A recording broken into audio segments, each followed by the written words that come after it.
Inshuro nyinshi nagiye numva abantu benshi bakoresha imvugo zitandukanye zigaragaza ko umuntu yapfuye. Bamwe baravuga ngo yatashye, abandi ngo yitabye Imana, n'izindi nyinshi zigiye zitandukanye. Ariko se Bibiliya isobanura ite ku gupfa no kubaho k'umuntu? Nishimiye ko tugiye kubana muri iki cyigisho cya gatatu kivuga ngo kubaho no gupfa. Turaza kwimbika cyane ku ngingo eshatu z'ingenzi. Iya mbere igira iti: Imana iturarikira kubaho imibereho ihora izirikana umurimo w'ivugabutumwa ndetse ikaduhamagarira kugira ubushake bwo gupfa ku bwayo. Iyo ni ingingo ya mbere. Iya kabiri yo iraza isobanura yuko urupfu rushushanywa n'ibitotsi nk'uko Bibiliya n'ubundi bitubwira, kuko igisubizo cy'urupfu ari ukuzuka. Inshuro nyinshi imvugo zikoreshwa zigaragaza ko umuntu yapfuye, ntabwo izo mvugo zihamanya n'ukuri kwa Bibiliya. Umuntu ntabwo yitaba Imana, ahubwo uko Bibiliya ibivuga arasinzira. Ibyo ni byo biratuma ku ngingo ya gatatu twiga yuko Kristo aduhamagara kunga ubumwe mu mwuka we. Kubera ko twese turi mu ntambara y'ibya mwuka, ntabwo icyangombwa ari ugukoresha intwaro zikwiriye, ahubwo tugomba no kurwanira hamwe dufatanyije.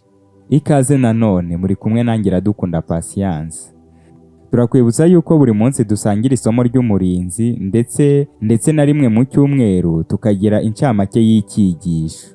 Nimba utarakora subscribe, yikore tuzajye twibana buri munsi dusangira ijambo ry'Imana. Wowe wamaze kuyikora, gerageza usangize bagenzi bawe icyo wungukiye muri iki cyigisho. Ifatanye natwe mu kwamamaza ubutumwa bwiza ukanda kuri share ndetse unalayikinga iyi video. Reka twimbike noneho mu cyigisho. Icyigisho cya gatatu tugezeho kiravuga ngo kubaho no gupfa. Gifite icyo kwibuka kiboneka mu Filipi igice cya mbere umurongo wa 21. Haravuga ngo erega kubaho ni Kristo kandi gupfa kumbereye inyungu. Dushingiye ku mutwe w'icyigisho, mbese wowe ubitekerezaho iki? Kuba urupfu ari kimwe mu bintu bigize ubuzima? Mbese nibyo cyangwa sibyo? Iki ni ikinyoma cyamamaye ahantu henshi, kuko urupfu ni ikinyuranyo cy'ubuzima, umwanzi w'ubuzima. Ni ukuvuga ngo urupfu ntabwo ari kimwe mu bintu bigize ubuzima, ahubwo urupfu ni ikinyuranyo cy'ubuzima. Umuntu aba muzima ari uko afite ubuzima, naho iyo adafite ubuzima ubwo aba yamaze gupfa. Iyo dusubiye inyuma tukongera tukareba Imana irema Adamu na Eva, urupfu ntirwariho, ahubwo hariho ubuzima gusa. Urupfu rwaje kuza nyuma nk'umwanzi w'ubuzima. Ni ukuvuga ngo urupfu rutandukanye cyane n'ubuzima. Iyo urupfu ari kimwe mu bintu bigize ubuzima, Imana ntihari kubwira Adamu na Eva yuko nibarya ku giti cyabuzanijwe no gupfa bazapfa. Icyo cyari kimeze nk'igihano.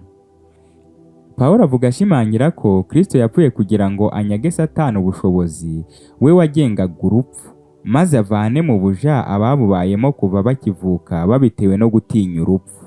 Ibyo ubishaka wabisoma neza mu Baheburayo igice cya 2 umurongo wa 14 n'uwa 15.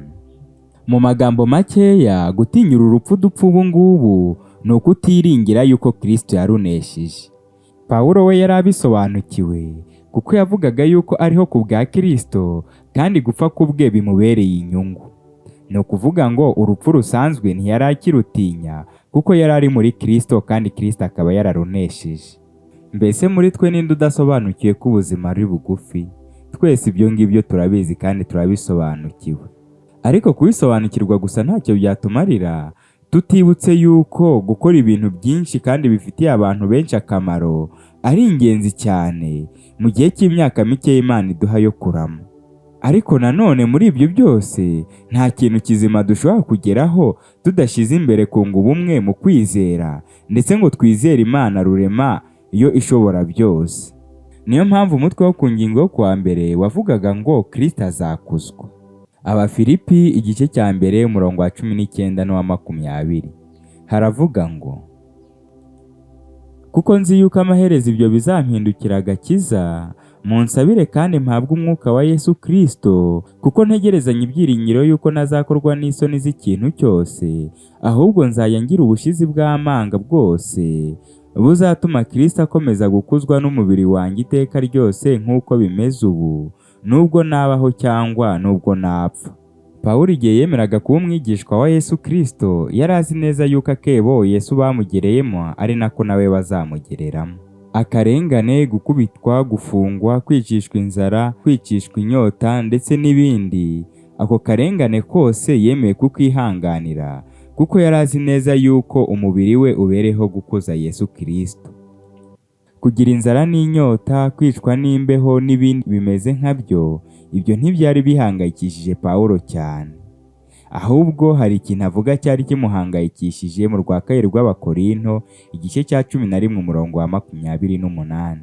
Aragira ati, ariko ne kuvuga ibindi keretse ko hari ikindemerera iminsi yose, ni uguhagarikira umutima amatorero yose. Pawulo yahozaga umutima ku kintu icyo ari cyo cyose cyatuma abandi bamenya Yesu Kristo. Icyo ngicyo nicyo cyamurazaga inshinga gusa. Kimwe na Yesu wisize ubusa kugira ngo adukize, Pawulo nawe yari afite ubushake bwo gutanga ibye byose no kwitanga rwose. Kandi koko ibi nibyo bikwiriye umukristo wahindutse rwose by'ukuri, kuko azi neza yuko yaba iriho n'ibizaza nta cyiza kiruta ubwiza tuzahabwa mu ijuru. Yitegura ndetse yiteguza n'abandi kugira ngo tuzabane mu ijuru. Ibaze nawe, mbese witegura ute kugaruka kwa Yesu Kristo ndetse witeguza n'abandi? Mbese uritanga nk'uko bikwiriye nk'uko tubonye Pawulo yitangaga? Ibyo ari byo byose, abantu bo muri iyi minsi hari byinshi biduhugije kandi bidagakwiye kuduhuza. Ndagusaba ngo wigenzure, wirebe, umenye ibiguhuza koko nimba bizatuma ujya mu ijuru. Menya ibi yuko abakristo b'indahemuka bakomeza kuba uburyo bukomeye buhesha Imana icyubahiro no guhishura ukuri k'ubutumwa bwiza. Mbese nawe uri indahemuka? Abakristo bo mu bihe byatubanjirije babaye indahemuka kugeza no ku rupfu. Mbese ibyo wowe ubitekerezaho iki? Ingingo yo kwa kabiri ivuga ngo gupfa ni inyungu yarabisobanuraga cyane. Iyo umuntu wese avutse akagira ubuzima, aba afashe igihe mu ntambara ihanganishije icyiza n'ikibi. Aba ari umukandida wo guhagarara mu ruhande rw'icyiza cyangwa ikibi. Ariko igitangaje aho iyi ntambara irangirira ni igihe urupfu ruziye. Ibyo byose bishyirwa ku musozo bikajya ku iherezo.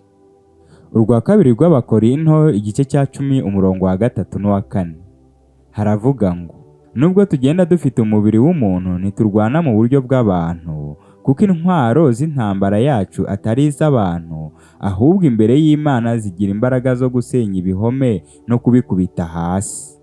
Muri make, intwaro zo mu buryo bw'umwuka zica kurusha izindi ni ibitekerezo. Ubwo ni ukuvuga ngo ibitekerezo byiza cyangwa ibibi. Ariko si intwaro z'Abakristo zitandukaniye n'intwaro z'abapagani. Reka tubanze turebe intwaro zikoreshwa n'abapagani ari nazo Satani akoresha. Muri izo ntwaro harimo kunenga, ubugambanyi, gukoza isoni, ubwoba, igitutu cy'urungano n'izindi ntwaro nyinshi nk'izo zidakwiye gukoreshwa n'Abakristo na rimwe. Mu rundi ruhande hari intwaro zikoreshwa n'Abakristo cyangwa zikoreshwa n'Imana muri rusange. Muri izo ntwaro naho harimo urukundo, imbabazi, amahoro, ubugwaneza, kwihangana, kugira neza no kwirinda. Izo ntwaro zose ni intwaro zishingiye ku ntwaro nkuru ariyo jambo ry'Imana cyangwa Bibiliya. Iyi ntwaro iyo tuyikoresheje tuyobowe na Mwuka Wera, tubasha gusenya ibihome bya Satani maze Data wa twese agashyirwa hejuru. Turi igikoresho Imana ikoresha kugira ngo isohoze imigambi yayo. Mbese wowe muri ziriya ntwaro zose wabonye ukoresha izihe? Iz'Abakristo cyangwa iz'abapagani? Kwigenzura kwawe no kumenya intwaro ukoresha ni byiza kugira ngo umenye uruhande uhagazemo. Uburyo bumwe bwo kugira ngo dukoreshe intwaro za Mwuka Wera tudatezuka ni ukumwisunga, ndetse tukemera yuko Yesu Kristo yapfiriye ibyaha byacu kandi akaba yaratuneshereje. Pawulo nk'intumwa ya Yesu Kristo yari yarakiriye icyamubaho cyose hano ku isi, akarengana kari ko kose, kubera ko ubugingo bwe n'ahazaza yari yarabishyize mu maboko y'urukiko rwo mu ijuru. Mbese twebwe iyo turenganyijwe twitwara dute? Ntago ari ubushobozi n'imbaraga za kimuntu bikugira umunyakuri, ariko ukuri ko kukugira umunyabushobozi. Igihe Yesu bamugabagaho igitero bagiye kumufata, abigishwa be bashatse kurwana n'abari bagabye icyo gitero.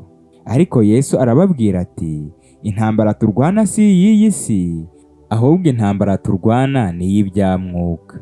Yabasobanuriye neza yuko intambara barwana atari iy'imbaraga z'umubiri, ahubwo ari iy'icyiza n'ikibi, ikinyoma n'ukuri. Nyuma y'uko Yesu Kristo apfuye ndetse akanazuka, byari igihamya ntashidikanya ku bigishwa yuko urupfu atari igikangisho cyababuza guhamya ukuri kwabo. Ingingo yo kwa gatatu ivuga ngo kugira icyizere. Pawulo ubwe yari yarasobanukiwe neza n'urupfu no kuzuka kwa Yesu Kristo. Yari afite icyizere adashidikanya yuko Yesu Kristo yatsinze urupfu. Inshuro nyinshi abantu benshi dutinya urupfu, ariko si ubusobanuro bw'urupfu ni ubuhe? Ni ukuba uri ahantu udashobora kumva cyangwa gukora ikintu icyo ari cyo cyose, bikaba ari kimwe n'igihe tuba dusinziriye nijoro. Ariko aho bitandukanira gatoya ni uko hamwe tuba dufite umwuka ahandi tutawufite. Aha hantu umuntu aba ariyo yapfuye, nta kumenya, nta gutekereza, nta byiyumviro, nta migambi, nta n'ikindi kintu icyo ari cyo cyose ashobora gukora. Iyi niyo mpamvu Bibiliya itagaragaza urupfu nk'ahantu wapfuye akomereza ubuzima nk'uko bamwe babitekereza. Igihe Yesu yajyaga kuzura Lazaro amaze iminsi apfuye, Yesu ubwe yarivugiye ati, inshuti yacu Lazaro irasinziriye, ariko ngiye kuyikangura. Inyigisho nyinshi zigisha yuko iyo umuntu apfuye ajya muri purigatori, izindi zikavuga yuko iyo umuntu apfuye atangira gukora urugendo rwo kujya mu ijuru, ariko ibyo byose dukurikije Bibiliya ni ibinyoma. None se wowe utekereza iki nimba umuntu apfa agatangira kujya mu ijuru ndetse akanagerayo? Yesu Kristo yazaba agarutse gukora iki? Ko yavuze ati, nzagaruka mbajyane aho ndi namwe muzabeyo. Mbese yabagaruwe n'iki nimba abantu bamwe baratangiye kubona ijuru ndetse no kurinezererwa? Mu magambo yahuranyije rero, urupfu ni ibitotsi bitagira inzozi, aho Yesu azakangurira abayoboke be b'indahemuka igihe azaba agarutse, maze hamwe n'abera bazaba bakiriho bazazamurwa maze bajyane mu ijuru kubana na Yesu iteka ryose.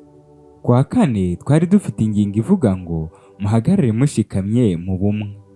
Isengesho rya nyuma Yesu yasengeye abigishwa be ryari rifite intego imwe, ari bwo bumwe. Ubumwe bwari umusingi wo gutera imbere ndetse no kwamamara k'ubutumwa bwiza mu binyejana bya mbere.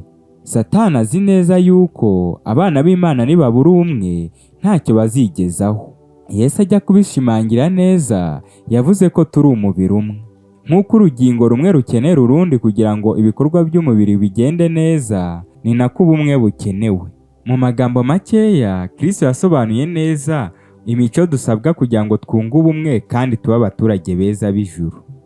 Muri iyo harimo kuba abakene mu mitima, abagwaneza, abafite inzara n'inyota byo gukiranuka, abanyambabazi, abafite imitima iboneye, abazana amahoro, gukunda abanzi bacu, gusabira umugisha abatwifuriza ibibi, gukorera ibyiza abatwanga, ndetse n'igihe dutotejwe ku bw'ijambo ry'Imana ntitwinube.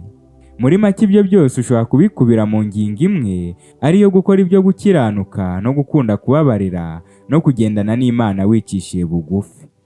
Akenshi kutagira ubumwe mu itorero biterwa no kwishyira hejuru cyangwa ubwibone. Uko ubwibone no guhirimbana mu buryo bw'iby'isi byahawe intebe, umwuka wa Kristo we yarigendeye, maze kurushanwa n'amacakubiri bihururira kurangaza no guca intege itorero. Ku ngingo yo kwa gatanu yo yaravugaga ngo mwuzure ubumwe kandi mudatinya. Abafilipi igice cya mbere umurongo wa 27. Haravuga ngo, icyakora ingeso zanyu zimere nk'uko bikwiriye ab'ubutumwa bwiza bwa Kristo, kugira ngo ninza kubasura cyangwa nintaza, nzumva ibyanyu uko mushikamye mu mwuka umwe muhuje umutima, kandi murwanira hamwe kubwo kwizera ubutumwa bwiza, mudakangwa n'ababisha bo mu buryo bwose. Pawulo yahuguje abantu b'i Filipi aya magambo kuko yari azi neza yuko umugambi wa Satani ari ugucamo abantu ibice kugira ngo abone uko abayobora. Ubutumwa bwacu twamamaza ntibushobora kugera ku musaruro hatabayemo ubumwe. Ntabwo dukwiye guterwa ubwoba n'abaturwanya. Satani nta mbaraga n'ubushobozi afite bwo guhagarika inzira y'ukuri kw'Imana. Nk'uko Yobu ubwe yari umukiranutsi utunganye, wubaha Imana kandi akirinda ibibi, ntiyabuze kugwirwa n'amakuba. Ariko muri ayo makuba yose yarihanganye. Ariko ku iherezo, kwihangana no gushikama k'Uwiteka byaje kumuviramo ingororano zihebuje.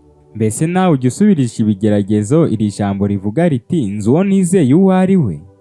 Nta gihe itorero ry'Imana ryigeze rikenera ubumwe nko muri iki gihe. Muri iki gihe cya nyuma, ubwo Satani arimo arakora atikoresheje, natwe dukeneye ubumwe kugira ngo tumurwanye, kandi tuzi yuko tuzanamunesha. Kuko tudakirana n'abafite amaraso n'umubiri, ahubwo dukirana n'abatware n'abafite ubushobozi n'abategeka iyi si y'umwijima n'imyuka mibi y'ahantu ho mu ijuru. Niyo mpamvu natwe nituba umwe muri Kristo, twambaye intwaro z'Imana, tuzanesha. Ibyo ni byo nkwifurije, ni mu izina rya Yesu. Amen. Kadusenge.